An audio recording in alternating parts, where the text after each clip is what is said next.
Kota IIT academy coaching क्लासच्या नावाखाली फसवणूक करणारे 1 वर्षांपासून गुन्ह्यात पाहिजे असलेले उच्चशिक्षित IT तज्ज्ञ राजस्थानमधून अटक.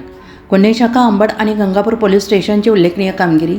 गंगापूर पोलीस ठाणे गुन्हे रजिस्टर नंबर 3/2025 भारतीय न्याय संहिता कलम 318(4), 316(2), 61(2) प्रमाणे दिनांक 4/1/2025 रोजी गुन्हा दाखल करण्यात आला होता.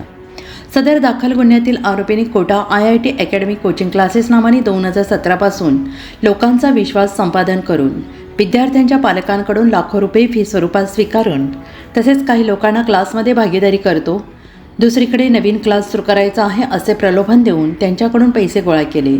फसवणुकीतून मिळालेल्या पैशातून आरोपींनी घेतलेली जंगम मालमत्ता नाशिक शहरात विकून ते परिवारासह पळून गेले होते.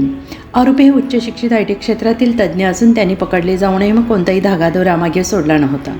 आरोपींचे बँक डिटेल्स, पॅन कार्ड, आधार कार्ड तसेच CDR विषयी माहिती प्राप्त करून सुद्धा आरोपीबाबत काही एक उपयुक्त माहिती मिळून येत नव्हती. सदरचे आरोपी हे 1 वर्षांपासून फरार होते. तांत्रिक विश्लेषण विभागाच्या महिला सहाय्यक पोलीस निरीक्षक जया तारडे मॅडम यांच्या मदतीने आरोपी हे भिलवाडा राजस्थान येथे असून त्यांनी नव्यानं कोचिंग क्लास सुरू केल्याचे माहिती प्राप्त झाली. त्यावरून गुन्हे शाखा अंबडकडील पोलीस उपनिरीक्षक मोतीलाल पाटील, पोलीस उपनिरीक्षक श्रीराम पाटील, गंगापूर पोलीस ठाणे आणि स्टाफ अशांनी भिलवाडा राजस्थान येथे आरोपींचा शोध घेतला असता आरोपितांनी अशाच प्रकारे बिकानेर शहरात लोकांकडून क्लासेसच्या नावाखाली पैसे घेऊन फसवणूक केली होती. त्यांच्या विरोधात बिकानेर गंगा शहर राजस्थान येथे NI ॲक्ट कलम 138 प्रमाणे स्टँडिंग वॉरंट 2017 पासून पेंडिंग असल्याचं दिसून आले. तेव्हापासून राजस्थान पोलिसांना ते मिळून येत नव्हते.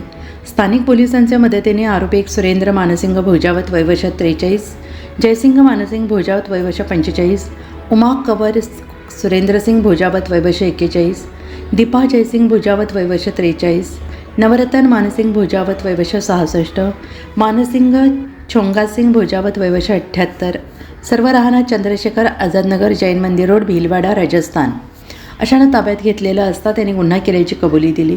आरोपींना पुढील कारवाईसाठी गंगापूर पोलीस स्टेशनच्या ताब्यात देण्यात आले. सदरची कामगिरी माननीय श्री संदीप कर्णिक पोलीस उपायुक्त, माननीय श्री किरण कुमार चव्हाण पोलीस उपायुक्त गुन्हे, माननीय श्री संदीप मिटके सहाय्यक पोलीस आयुक्त यांच्या मार्गदर्शनाखाली व पोलीस निरीक्षक मधुकर कड, पोलीस निरीक्षक जगवेंद्रसिंग राजपूत, पोलीस उपनिरीक्षक मोतीलाल पाटील, पोलीस हवालदार प्रकाश बोडके, गुन्हे शाखा अंबड पोलीस उपनिरीक्षक श्रीराम पाटील, पोलीस अंमलदार सचिन रिपोटे, महिला पोलीस अंमलदार प्रियंका काकड, गंगापूर पोलीस स्टेशन यांनी केली आहे. सदरची कामगिरी करताना तांत्रिक विश्लेषण विभागाच्या महिला सहाय्यक पोलीस निरीक्षक जया तारडे मॅडम आणि स्टाफ यांचे मोलाचे मार्गदर्शन लाभले.